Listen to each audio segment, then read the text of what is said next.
നമ്മളിന്നുള്ളത് കോട്ടയം ജില്ലയിലെ പാക്കിൽ ശ്രീ ധർമ്മശാസ്ത്ര ക്ഷേത്രത്തിൻ്റെ എതിർവശത്തുള്ള ഏറ്റവും പ്രസിദ്ധമായ പാക്കിൽ സംക്രമ വാണിഭം നടക്കുന്ന മൈതാനത്താണ്. അവിടുത്തെ ഒരു ഷോപ്പിലാണ് നമ്മളുള്ളത്. നമുക്കറിയാം, ഇന്ന് നമ്മുടെ നാടുകളിൽ സർക്കാർ സംഘടിപ്പിക്കുന്നതും സ്വകാര്യ സ്ഥാപനങ്ങൾ സംഘടിപ്പിക്കുന്നതും ഒക്കെ ആയിട്ട് ഒരുപാട് ട്രേഡ് ഫെയറുകളും എക്സ്പോകളും ഒക്കെ നാട്ടിലെമ്പാടുമുണ്ട്.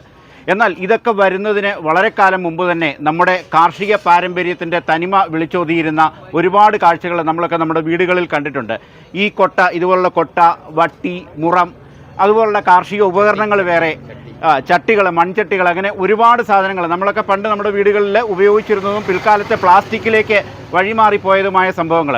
അതുപോലെ ഒരു കട, അതുപോലെ ഒരു കൂട്ടം കടകൾ, ഇവിടെയെല്ലാം ഈ പറഞ്ഞ സാധനങ്ങളെല്ലാം ഉണ്ട്. നമുക്ക് മറ്റേതൊരു വിപണിയിലും കിട്ടുന്ന സാധനങ്ങളുണ്ട്. നമ്മൾ അതുപോലെ ഒരു കടയിലാണ് ഇവിടെ നിൽക്കുന്നത്. നമുക്ക് ഈ ചേട്ടനോട്, ഈ കടയുടെ ഉടമ ഈ ചേട്ടനാണ്. ചേട്ടൻ്റെ പേരെങ്ങനെയാണ്?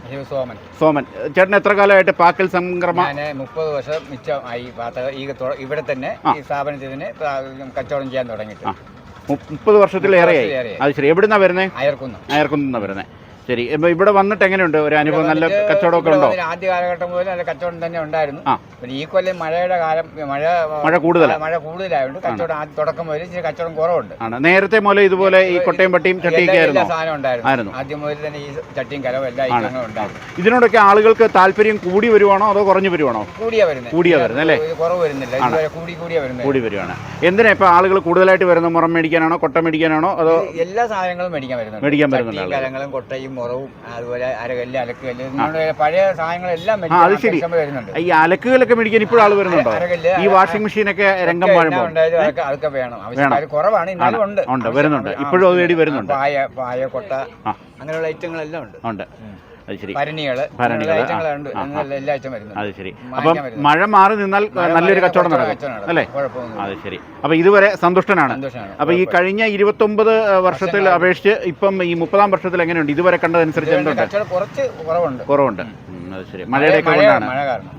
കഴിഞ്ഞ ദിവസങ്ങളിലെല്ലാം മഴയായിരുന്നു. ഇന്നാണെന്ന് തെളിഞ്ഞത് അല്ലേ? ഓക്കെ. അപ്പൊ എല്ലാം ഭംഗിയായിട്ട് നടക്കട്ടെ കേട്ടോ. ഓക്കെ. പാക്കൽ വാണിഭത്തിന് ആദ്യം വരുവാണോ? അല്ലല്ല, നമ്മളിവിടെ നാട്ടിൽ തന്നെ ഉള്ളതാണ്. എല്ലാ വർഷവും ഇവിടെ സ്ഥിരമായിട്ട് വരുന്നതാണ്, തുടർച്ചയായിട്ട് വന്നുകൊണ്ടിരിക്കുന്നത്. സാധാരണ എന്നെ മേടിക്കാനേ ഈ പാക്കൽ വാണിഭത്തിന് വരുന്നത്? നമ്മൾ സാധാരണ ഇതിൽ ഇവിടെ എല്ലാം കിട്ടും. ഇപ്പം ഉപ്പോട്ട് കർപ്പൂരം വരെ എന്ന് പറയുന്ന പോലെ എല്ലാം കിട്ടും. ഈ വർഷം ആദ്യമായിട്ട് ഈ സീസണിൽ വന്നത്. എല്ലാ കടകളിലും കയറിയില്ല, നോക്കി കഴിഞ്ഞിട്ടേ പറയാൻ പറ്റുള്ളൂ. ഇപ്പൊ ഇവിടുന്ന് എന്തോ മേടിച്ചതുണ്ടല്ലോ? ഇവിടുന്ന് ഗ്ലാസ്. അത് ശരി. അപ്പൊ നമ്മൾ ആഗ്രഹിച്ചു വരുന്നതൊക്കെ ഉണ്ടോ ഇവിടെ? എല്ലാ വർഷങ്ങളിലും ഉണ്ടാകാറുണ്ട്. ഈ വർഷത്തെ അനുഭവം കയറിയിട്ടേ ഉള്ളൂ. തുടങ്ങിയതേ ഉള്ളൂ. ഒന്ന് കറങ്ങി തീരുന്ന ഒരു വലിയ പർച്ചേസ് ആയിരിക്കും. സാധ്യതയുണ്ട്. ശരി. എങ്ങനെ പേര്? ജോബിൻ.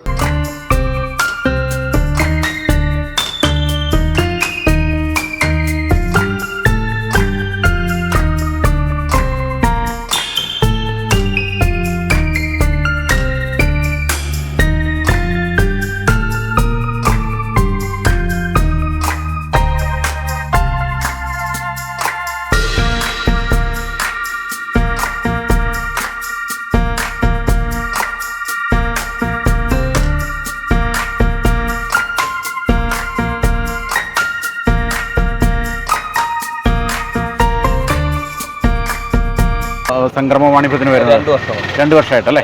അത് ശരി. ഇവിടെ എങ്ങനെയാണ് കോട്ടയംകാരുടെ ഒരു ടേസ്റ്റ് ഒക്കെ എങ്ങനെയാണ്? എന്ത് സാധനങ്ങൾ മേടിക്കാനാണ്? നമുക്കിപ്പോൾ ആയുധങ്ങളാണ് കൂടുതലെന്ന് തോന്നുന്നു അല്ലേ? അവര് എന്ത് സാധനങ്ങൾ നമ്മളോട് മേടിക്കാറുള്ളത്? അവര് തൂമ്പ കൈ, പിന്നെ വെട്ടരുവാള്. ഈ തൂമ്പക്കൈ എന്നൊക്കെ പറയുമ്പോൾ പഴയ ഈ അലകിന്റെ ആണോ അതോ? കാഞ്ഞിരത്തിന്റെ ഉണ്ട്. മറ്റേ ഇരുമ്പും ഒക്കെ കാണുമായിരിക്കും അല്ലേ? ആണ്. അപ്പൊ അതാണ് നമുക്കിവിടെ ഏറ്റവും കൂടുതൽ ആയി പോകുന്നത്. അത് ശരി. എങ്ങനെയുണ്ട് ആളുകളുടെ ഒരു സഹകരണം? എങ്ങനെയുണ്ട്? ആളുകളുടെ നല്ല സഹകരണം. ഇതുവരെ മഴയായിരുന്നു, ഇന്നലെ മുതലാണ് ആള് വരാൻ തുടങ്ങിയത്. അത് ശരി. തുടക്ക ദിവസം പോലെ ഇന്നലെ വരെ മഴയായിരുന്നു. ഇന്നലെ മുതൽ മഴ മാറിയപ്പോൾ ആള് വരാൻ തുടങ്ങി അല്ലേ? അത് ശരി. അപ്പം ബാക്കിയുള്ള ദിവസങ്ങളിൽ മഴ മാറിയാൽ നല്ലൊരു കച്ചവടം കിട്ടുമെന്ന് പ്രതീക്ഷിക്കുന്നു അല്ലേ? കഴിഞ്ഞ വർഷം എങ്ങനെയുണ്ടായിരുന്നു?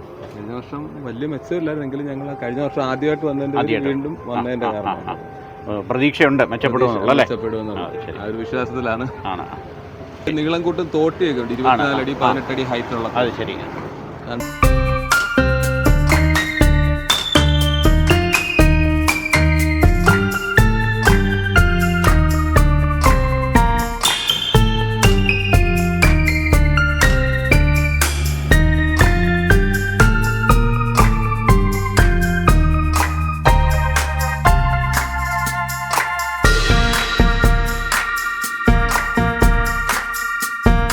ആദ്യമായിട്ടാണോ പാക്കിൽ സംക്രമ വാണിഭത്തിന് വരുന്നത്?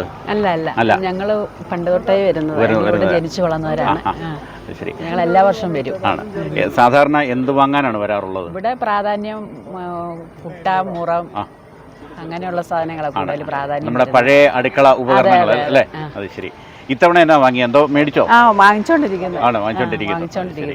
അപ്പൊ നമ്മൾ ഈ ഉദ്ദേശിച്ച് വരുന്ന സാധനങ്ങളൊക്കെ ഉണ്ടാകാറുണ്ടോ അവിടെ? കിട്ടാറുണ്ട് അല്ലേ? ശരി.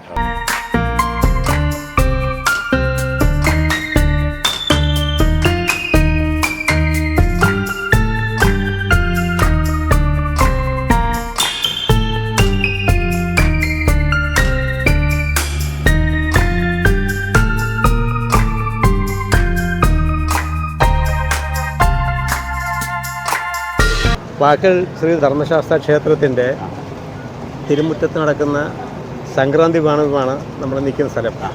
ഈ സംക്രാന്തി വാണിഭം എന്ന് പറഞ്ഞാൽ പാക്കനാരമായിട്ടുള്ള ഐതിഹ്യമാണ് ഇവിടെ ഉള്ളത്. പരശുരാമനാണ് ഈ ക്ഷേത്രം പ്രതിഷ്ഠിച്ചത്. അപ്പോൾ പ്രതിഷ്ഠ ഉറയ്ക്കാതെ വന്നു കഴിഞ്ഞപ്പോൾ അന്ന് ഈ മുഖം പൊട്ടൊക്കെ കച്ചവടമായിട്ട് വരുന്നതാണ് ഈ പാക്കനാര്. അപ്പോൾ പാക്കനാര് വന്ന് ഇവിടെ പാർക്ക് എന്ന് പറഞ്ഞുകൊണ്ടാണ് ഈ പാർക്ക് എന്ന സ്ഥലം തന്നെ സ്ഥലനാമം വന്നത്. അപ്പോൾ അവിടെയാണ് ഈ വാണിഭം നടക്കുന്നത്. പിന്നെ പ്രത്യേകിച്ച് ഇവിടെ പടനിലം എന്നൂടെ കൂടി ഈ സ്ഥലത്തിന് പേരുണ്ട്. ഈ മൈതാനത്തിന്റെ പേര് പടനിലം എന്നാണ്. അപ്പോൾ അത് തെക്കുംകൂർ രാജാവാണ് ഈ പാക്കിൽ ക്ഷേത്രം പണിതത്. അത് അദ്ദേഹം ശബരിമലയ്ക്ക് സ്ഥിരം പോയിക്കൊണ്ടിരുന്നപ്പം വയ്യ എന്ന് പറഞ്ഞപ്പം നീ വേണ്ട അവിടെ ഒന്നും പറഞ്ഞ മാളികപ്പുറമുള്ളൊരു ക്ഷേത്രമാണ് പാക്കിലെ ധർമ്മശാസ്ത്ര ക്ഷേത്രം. അപ്പം ഈ യുദ്ധം ഒക്കെ ചെയ്യുമ്പോഴത്തേക്കും അതിനുള്ള ഈ പടയാളികൾക്ക് വേണ്ട ആയോധനത്തിനുള്ള സംഗതിയിലാണ് ഇവിടെ നടന്നുകൊണ്ടിരുന്നത്. അതുകൊണ്ടാണ് ഈ പടനിലം എന്ന് പറയുന്നത്. പണ്ട് ഇതൊക്കെ ഭയങ്കര ഗംഭീരമായിട്ടുണ്ടായിരുന്നു. പായ, കൊട്ട, വട്ടി, മേശ, കസേര എല്ലാ സാധനങ്ങളും. അത് നമ്മുടെ അയൽപക്കത്തുള്ള ഗ്രാമങ്ങളിലുള്ള ആളുകൾ പോലും ഇവിടെ വന്ന് സാധനങ്ങൾ മേടിച്ചുകൊണ്ടാണ് ഒരു വർഷത്തേക്കുള്ള കാർഷിക സാധനങ്ങളും വീട്ടിലേക്ക് ആവശ്യമുള്ള സാധനങ്ങളൊക്കെ വാങ്ങിച്ചുകൊണ്ട് പോയത്. അതെല്ലാം ഇപ്പം വന്ന് കാലക്രമത്തിൽ വന്ന് എല്ലാം നമുക്ക് ഓൺലൈനായിട്ടൊക്കെ കിട്ടുന്ന കാലം വന്ന് കഴിഞ്ഞപ്പോൾ എങ്കിലും ഇതിവിടെ ഈ കുടംപുളിയും കൊട്ടയും വട്ടിയും ഒക്കെ ആയിട്ട് ഇപ്പോഴും ഇതിങ്ങനെ തുടർന്ന് പോരുന്നുണ്ട്. സാറിൻ്റെ പേര്? ഡോക്ടർ നാരായണൻകുട്ടി. കാർഷികോപകരണങ്ങളും കാർഷിക സാമഗ്രികൾ, വിത്തുകൾ പോലുള്ള സാധനങ്ങൾ, കാർഷിക സാമഗ്രികളും അതുപോലെ തന്നെ ആയുധങ്ങൾ, അടുക്കളയ്ക്ക് വേണ്ട കത്തി പോലുള്ള ആയുധങ്ങൾ, അതുപോലെ കാർഷികോപകരണങ്ങൾ. ഇത് മാത്രമല്ല, നമുക്ക് ഇപ്പം ഇന്ന് ആധുനിക കാലത്ത് എത്രയൊക്കെ നമ്മൾ സബ്സ്റ്റിറ്റ്യൂട്ട് ചെയ്യാൻ വിചാരിച്ചാലും ഒഴിവാക്കാൻ കഴിയാത്ത പ്ലാസ്റ്റിക്കിൻ്റെ ഉപകരണങ്ങൾ വരെ ഇവിടെ കിട്ടുന്നുണ്ട്. എല്ലാ രീതിയിലും ഒരു വലിയ വ്യാപാര മേളയാണ്. മധ്യ തിരുവിതാംകൂറിലെ ഏറ്റവും വലിയ വ്യാപാര മേളകളിൽ ഒന്നാണ് പാരമ്പര്യ തനിമ വിളിച്ചോതുന്ന പാക്കിൽ സംക്രമ വാണിഭം. നമ്മുടെ ലൊക്കേഷൻ വരുന്നത് പാക്കിൽ ശ്രീ ധർമ്മശാസ്ത്ര ക്ഷേത്രത്തിൻ്റെ നേരെ എതിർവശത്തുള്ള പടനിലം എന്ന് പറയുന്ന മൈതാനത്താണ്. പടനിലം മൈതാനത്തിൻ്റെ വിശേഷങ്ങൾ, ആ പേര് എങ്ങനെ വന്നു എന്നുള്ള കാര്യങ്ങൾ നാരായണൻകുട്ടി ഡോക്ടർ ഇപ്പം നമ്മളോട് വിശദീകരിച്ചിട്ടുണ്ട്. എന്തായാലും നിങ്ങൾ കണ്ടിരിക്കേണ്ട, സന്ദർശിക്കേണ്ട ഒരു വ്യാപാര മേള തന്നെയാണ് പാക്കിൽ സംക്രമ വാണിഭം. മറ്റൊരു വിഷയവുമായി അടുത്ത എപ്പിസോഡിൽ കാണുന്നതുവരെ നന്ദി, നമസ്കാരം.